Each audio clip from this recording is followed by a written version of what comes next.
face au SK Gaming dans le troisième match de la soirée, mesdames et messieurs. Ça met donc bien entendu beaucoup de pression sur les Mad Lions qui vont rentrer sur la faille juste après.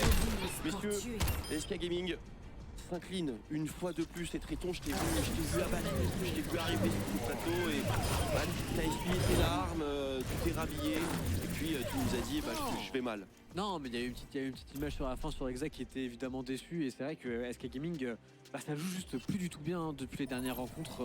Le niveau de jeu a plongé. On a beaucoup de mal à faire des teamfights cohérents. C'est des drafts qui sont très classiques. Ils essaient de faire des trucs en early game sur des timings où ils n'ont pas eu tout la main. Et côté du mid jungle, on est en train de plonger. Là où du côté des Heretics, c'est l'inverse. Quand on arrive à faire fonctionner ce mid jungle avec Yankos et Ruby, d'un coup l'équipe prend tout son sens. Il y a une question de corrélation avec les conditions de draft aujourd'hui, bien sûr.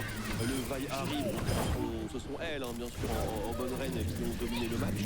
Mais plutôt côté SK Gaming, ça leur ressemble. Est-ce que vous jugez qu'ils avaient les conditions, les outils en main pour faire une game victorieuse? Il y a quand même ce qu'il faut quand tu as le Braum tout de même pour répondre à Nautilus et Vi, tu as quand même ce qu'il faut pour réussir à protéger tes carries. C'est une très bonne composition de gestion au final quand tu as Varus et Azir qui acceptent très grandement. Et de toute façon avec Vi, Harry et Nautilus, tu voulais rentrer.